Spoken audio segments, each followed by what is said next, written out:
Magandang araw! Ngayon ay magluluto tayo ng nilagang baboy.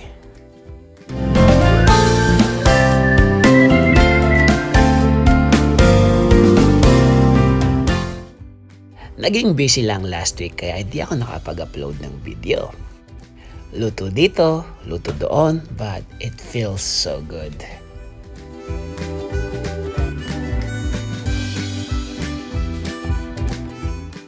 Ngayon, umpisan na natin ang pagluto ng nilagang baboy. Magpakulo muna tayo ng tubig for about 2 liters. Kapag medyo kumukulo na, ilagay natin ang 1 kg na pork belly. Make sure na nalinis na maigi ang ating pork belly.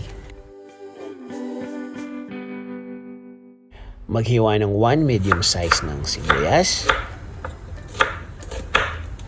At ilagay natin sa ating pinapakuloang baboy.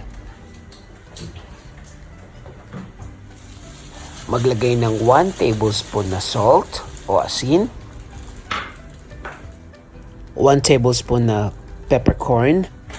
At 1 teaspoon na ground pepper.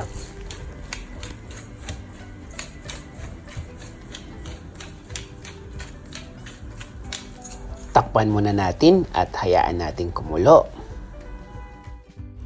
Habang iniintay natin kumulo, i-ready natin ang ating mga ingredients gaya ng patatas, saging saba,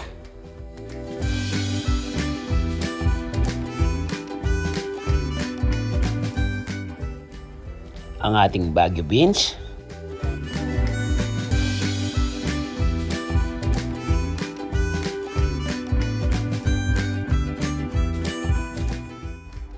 cabbage o repolyo,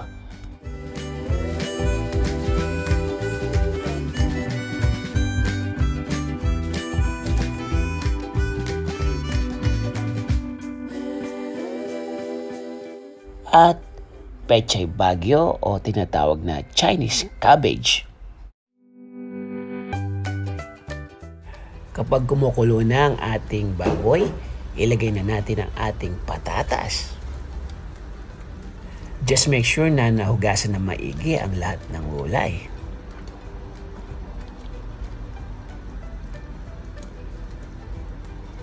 Takpan natin hanggang sa kumulo.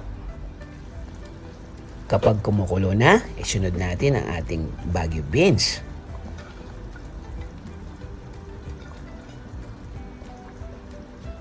At isama na rin natin ang ating saging saba.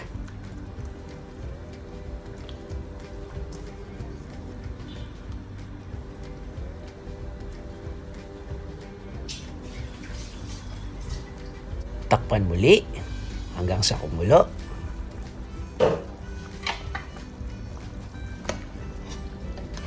At pag kumulo na uli, lagyan natin ng 3 tablespoon ng patis or fish sauce. At dagdagan uli natin ng paminta for about 1 teaspoon.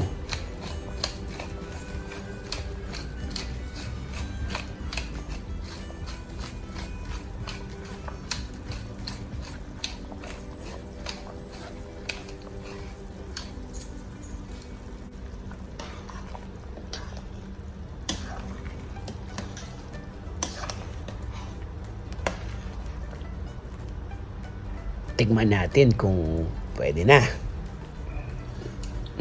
Pwede na.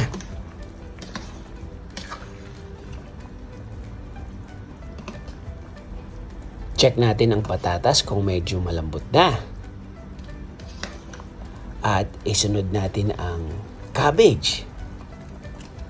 Make sure na ang ating apoy ay nasa low to medium heat lang.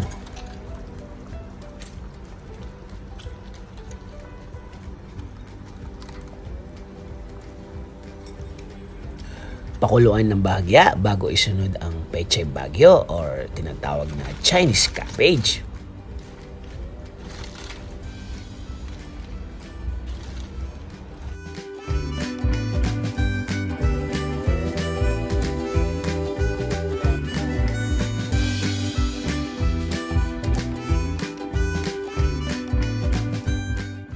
Hayaan natin kumulo na isa pang beses para tuluyan ng maluto ang ating ulam.